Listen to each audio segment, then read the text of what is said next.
I want to discuss, what would you say is one of the biggest macro shifts that's reshaping the way that brands need to think about digital strategy going into 2026? Thanks, Dan. Yeah, I think there's quite a few. I think we were talking the other day, Dan, about how we're kind of living through the kind of biggest changes in digital marketing, certainly for as long as we've worked in it, which is 15 to 20 years or so. So it's really important to be aware of these. I think it's even more important to be aware of them as you're kind of in the planning phase for next year. Because it's one thing to plan, it's another thing to plan when there's kind of so much change going on. I guess the biggest one, most obvious one, is AI. It's obviously been around for a few years now, but I think certainly this year and definitely into next year, it's kind of becoming the mainstream in terms of how people search for what they want online. So whereas they previously would have predominantly used Google, I think more and more people are starting to use tools like ChatGPT and similar platforms. So kind of being aware of that change in the kind of discovery phase is, I think, a really important thing for brands and marketeers to be aware of. It's also having a direct impact on specific channels. I guess the biggest one, certainly the one that's been most affected this year, is SEO. So with more people using tools like ChatGPT, that means slightly fewer using tools like Google. But even people who are still using Google, the way they interact with it, Google's AI overviews has a sort of direct impact on SEO performance. And I think that's definitely going to continue to accelerate into 2026. And brands and marketeers really need to be in a position to understand how to leverage that, but also be realistic about where the traffic losses will be, because there definitely will be some traffic losses for SEO. And then even on the PPC side, it's not so much about a traffic issue, but AI. It's always been a part of PPC in terms of the platforms, Google Ads, Microsoft Ads, but I think it's becoming even more part of the sort of platforms themselves. So I think the key thing is going to be striking the balance between leveraging AI for efficiencies, but also having that kind of strategic oversight from the human. And it's just trying to find that right balance. And I think that might be something that brands and marketers have struggled with this year, and just need a bit of guidance on going into 2026.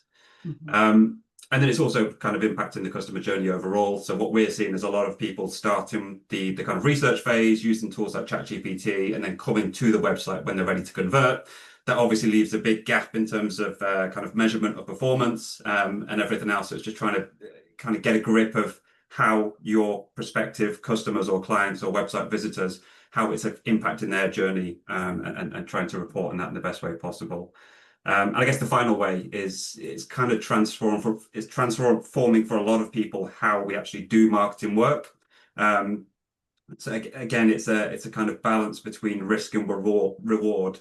So AI can give you a lot of efficiencies in terms of your marketing activity. It can help you with copywriting. It can help with ad creation, etc., etc. But you've still got to have that human oversight. Otherwise, you risk kind of losing authenticity and quality and everything else. So it's to be honest, it's the biggest change. It's a topic I could talk about for the full 30 minutes. I think it'll be a key theme across all of the webinars that we run through as part of this series. But undoubtedly, that's the kind of biggest change that we're seeing this year and we'll see next year. Mhm. There's a lot to unpack there. Obviously, you've gone into lots of the different areas and how all of the different channels. And I guess, I mean, just coming to you, Sam, as like the head of digital here and leading the digital side, is what are you seeing from like the paid element, and what are some of the clients seeing in terms of like the changes that are shaping the digital marketing sphere for them? Yeah, so Google AI has been around, or what people are calling Google AI optimization, has been around for a while. Things like automated bidding strategies.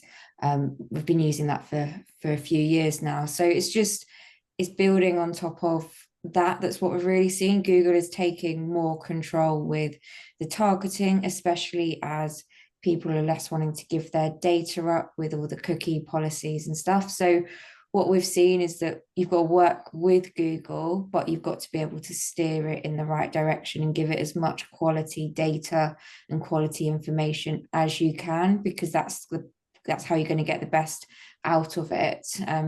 we are seeing rising cost per clicks across multiple different channels.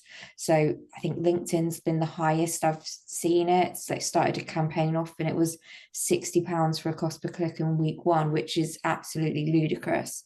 So I think what we're seeing is that obviously if cost per clicks going up, we need to make sure that the conversion rates are going up as well, so that at the end of the day, the cost per lead, cost per conversion is staying within reason, a sensible amount, because otherwise if we don't improve those conversion rates, we're just going to keep seeing cost per lead go up and up and up. So it's really trying to find the balance of working with Google, as Shane mentioned, to try and get the efficiencies up, but also you've got to be able to steer it in the right way, looking beyond the data that you can see in the Google Ads platform, for example, to try and push it to get that quality traffic, that quality information that's going to sort of drive those results that clients care about, which is revenue at the end of the day.